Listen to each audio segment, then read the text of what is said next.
Visakhapatnam economic region అభివృద్ధి ప్రణాళికలపై CM Chandrababu రాష్ట్ర సచివాలయంలో సమీక్షా సమావేశం నిర్వహించారు. ఈ సమావేశంలో పలు కీలక అంశాలపై అధికారులకు సీఎం దిశానిర్దేశం చేశారు.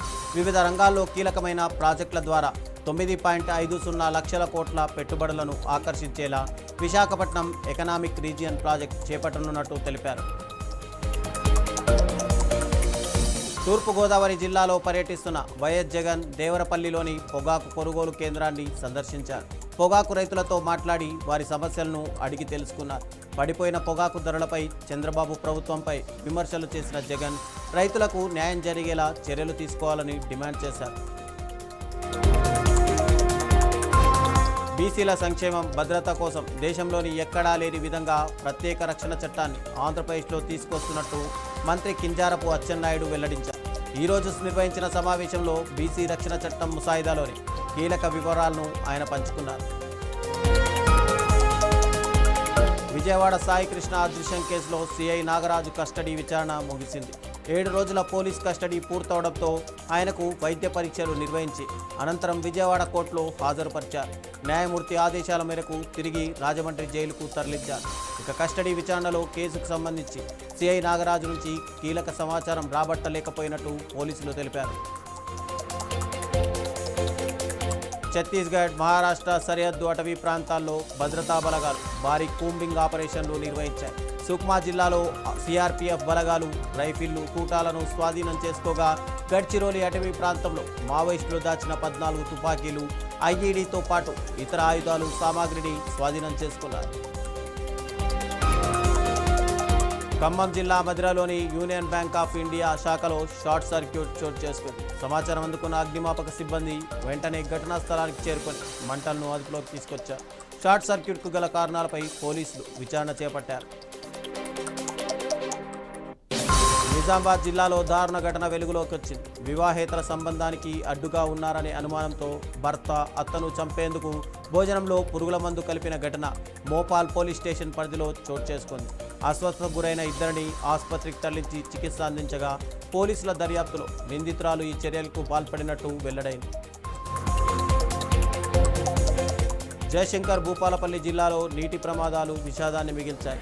పలివెల మండలం సర్వాయిపేటలో చేపల వేటకు వెళ్లిన వ్యక్తి వాగులో గల్లంతై మృతి చెందగా మహాదేవ్పూర్ మండలం కాళేశ్వరంలో గోదావరి స్నానానికి దిగిన మరో వ్యక్తి ప్రాణాలు కోల్పోయారు. పోలీసులు స్థానిక జాలర్ల సహాయంతో గాలింపు చేపట్టి మృతదేహాలను వెలికితీశారు. అన్నమయ్య జిల్లా రాయచోటిలో రైతులకు యూరియా కష్టాలు తప్పడం లేదు. ప్రభుత్వం యూరియా కొరత లేదని చెబుతున్నప్పటికీ క్షేత్రస్థాయిలో పరిస్థితులు అందుకు భిన్నంగా ఉన్నాయని రైతులు ఆవేదన వ్యక్తం చేస్తున్నారు. కొంతమంది వ్యాపారులు అధిక ధరలకు యూరియా విక్రయిస్తున్నారని ఆరోపిస్తున్నారు. ఖమ్మం జిల్లా మధిరలో రోడ్డు విస్తరణ పనులు వేగంగా కొనసాగుతున్నాయి. ఆత్కూరు రింగ్ రోడ్ సెంటర్ నుంచి R&B రోడ్డు వరకు ఇరువైపులా ఉన్న ఆక్రమణలను జేసీబీలతో అధికారులు తొలగిస్తున్నారు. Underground cable work 4 line road విస్తరణలో భాగంగా రోడ్డుకు ఇరువైపులా 50 అడుగుల మేర విస్తరణ చేపడుతున్నట్టు అధికారులు తెలిపారు. రాష్ట్రంలోని విద్యారంగ సమస్యల పరిష్కారం కోసం అఖిల భారత విద్యార్థి పరిషత్ ఆందోళనకు సిద్ధమైంది. PG fees reimbursement, GO number 77 అమలు, ప్రభుత్వ హాస్టళ్లలో వసతుల కల్పన తదితర అంశాలపై రాష్ట్ర వ్యాప్తంగా కళాశాలల బంద్కు పిలుపునిచ్చింది. ప్రభుత్వం విద్యార్థుల సమస్యలను పరిష్కరించకపోతే భవిష్యత్తులో పెద్ద ఎత్తున ఉద్యమాలు చేపడతామని ఏబీవీపీ రాష్ట్ర కార్యదర్శి హెచ్చరించారు. హిందూ దేవాలయాలు దేవతలపై జరుగుతున్న వ్యాఖ్యల విషయంలో చర్యలు తీసుకోవాలని కోరుతూ బీజేపీ నేతలు తాడేపల్లిలో సైబర్ డీజీ రవిశంకర్ను కలిసి వినతిపత్రం అందజేశారు. ఈ సందర్భంగా టీటీడీ పాలక సభ్యుడు భానుప్రకాష్ రెడ్డి, బీజేపీ అధికార ప్రతినిధి వల్లూరు జయప్రకాష్ నారాయణ పలు అంశాలను ప్రస్తావించారు. భద్రాద్రి కొత్తగూడెం జిల్లా అశ్వరావుపేటలో ప్రపంచ పాల వారోత్సవాలు నిర్వహించారు. ఐసీడీఎస్ ఆధ్వర్యంలో జరిగిన కార్యక్రమంలో తల్లులకు తల్లిపాల ప్రాముఖ్యతపై అవగాహన కల్పించారు. గర్భిణులకు శ్రీమంతం, చిన్నారులకు అన్నప్రాసన వేడుకలు నిర్వహించారు. సంగారెడ్డి జిల్లా పటాన్ చెరువులోని ఒరిజిన్ స్కూల్లో CBSE south zone 1 taekwondo championship ప్రారంభమైంది. ఆగస్టు 4 నుంచి 8వ తేదీ వరకు జరుగుతున్న ఈ పోటీల్లో తెలంగాణతో పాటు ఆంధ్రప్రదేశ్, తమిళనాడు, పుదుచ్చేరి, అండమాన్ నికోబార్ దీవుల నుంచి వందలాది మంది విద్యార్థులు పాల్గొంటున్నారు. రంగారెడ్డి జిల్లా ఇబ్రహీంపట్నం మున్సిపల్ కార్యాలయం ఎదుట బీజేపీ ఆధ్వర్యంలో ఉద్రిక్తత నెలకొంది. కుమ్మరి సంఘం భవన నిర్మాణానికి 20 లక్షల నిధుల కేటాయింపు ప్రతిపాదనను కౌన్సిల్ ఎజెండా నుంచి తొలగించడాన్ని నిరసిస్తూ బీజేపీ నాయకులు ధర్నా నిర్వహించారు. తెలంగాణ ప్రాజెక్టులపై ఏపీ ప్రతిపాదనలను బీఆర్ఎస్ ఎమ్మెల్యే హరీష్ రావు తీవ్రంగా తప్పుబట్టారు. కాళేశ్వరం, సీతారామ వంటి ప్రాజెక్టులకు సంబంధించిన అనుమతులు రద్దు చేయాలనే ప్రతిపాదనను ఆర్ఎండ్బి ఎజెండాలో చేర్చడంపై ఆయన ఆగ్రహం వ్యక్తం చేశారు.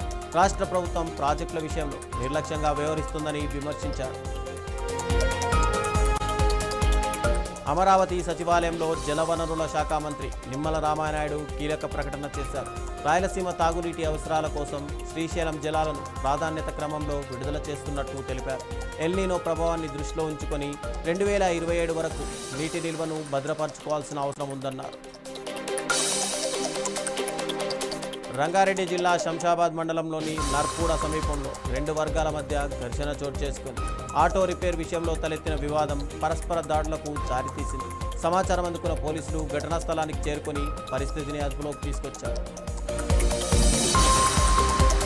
మహబూబ్ నగర్లో ప్రతిష్టాత్మక జాతీయ సదస్సుకు రంగం సిద్ధమైంది. పాలమూరు యూనివర్సిటీ ఆధ్వర్యంలో ఆగస్టు 7, 8 తేదీల్లో integrating science, innovation and youth empowerment అంశంపై జాతీయ సదస్సు నిర్వహించనున్నారు.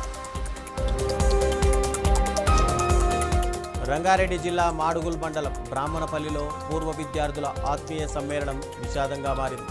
30 ఏళ్ల క్రితం 10వ తరగతి చదివిన మిత్రులంతా గెట్ టుగెదర్ కార్యక్రమంలో పాల్గొనగా డ్యాన్స్ చేస్తూ ఓ వ్యక్తి ఒక్కసారిగా కుప్పకూలిపోయాడు. గుండెపోటుకు గురైన యాదగిరిని స్నేహితులు ఆసుపత్రికి తరలించినప్పటికీ అప్పటికే మృతి చెందినట్టు వైద్యులు తెలిపారు. రంగారెడ్డి జిల్లా మణికొండలో ఉద్రిక్త పరిస్థితులు నెలకొన్నాయి. బీఆర్ఎస్ మహిళా విభాగం అధ్యక్షురాలు పట్లోళ్ళ రూపారెడ్డి తమ వద్ద నుంచి డబ్బులు తీసుకొని తిరిగి ఇవ్వడం లేదని ఆరోపిస్తూ వందలాది మంది బాధితులు ఆమె నివాసం వద్ద ఆందోళనకు దిగారు. తమ కష్టార్జితాన్ని తిరిగి చెల్లించాలని డిమాండ్ చేశారు. సంగారెడ్డి జిల్లా పటాన్ చెరువు ఒరిజిన్ స్కూల్లో CBSE south zone 1 taekwondo championship వైభవంగా ప్రారంభమైంది. ఇందులో తెలంగాణ, ఆంధ్రప్రదేశ్, తమిళనాడు, పుదుచ్చేరి, అండమాన్ అండ్ నికోబార్ దీవుల నుంచి వచ్చిన క్రీడాకారులు తమ ప్రతిభను ప్రదర్శిస్తున్నారు. పోటీలను పటాన్ చెరువు ఎమ్మెల్యే గూడెం మైపాల్ రెడ్డి, ఎమ్మెల్సీ అంజిరెడ్డి ప్రారంభించారు. తమిళనాడు ప్రభుత్వం విద్యారంగానికి భారీగా నిధులు కేటాయించింది. 2026-27 ఆర్థిక సంవత్సర బడ్జెట్లో పాఠశాల విద్య కోసం 44,527 కోట్లు కేటాయించినట్టు ఆర్థిక మంత్రి మారీ విల్సన్ ప్రకటించారు. 9 నుంచి 12వ తరగతి విద్యార్థుల కోసం ఆధునిక రెసిడెన్షియల్ పాఠశాలలు ఏర్పాటు చేయనున్నారు. హైదరాబాద్ పాత బస్తీలోని మిరాలం మండి శ్రీ మహాకాళేశ్వరి మాత ఆలయంలో ఆషాఢమాసం సందర్భంగా శాకాంబరీ దేవి అలంకరణ వైభవంగా నిర్వహించారు. వివిధ రకాల కూరగాయలు, ఆకుకూరలతో అమ్మవారిని ప్రత్యేకంగా అలంకరించగా భక్తులు పెద్ద సంఖ్యలో తరలివచ్చి దర్శనం చేసుకున్నారు. హైదరాబాద్లోని పలు ప్రాంతాల్లో వర్షం కురుస్తోంది. Kukatpally, KPHB colony, Prashant Nagar, Jagadgirigutta, Allwyn colony పరిసర ప్రాంతాల్లో వర్షం పడుతోంది. వర్షం నేపథ్యంలో ప్రజలు అప్రమత్తంగా ఉండాలని అధికారులు సూచిస్తున్నారు.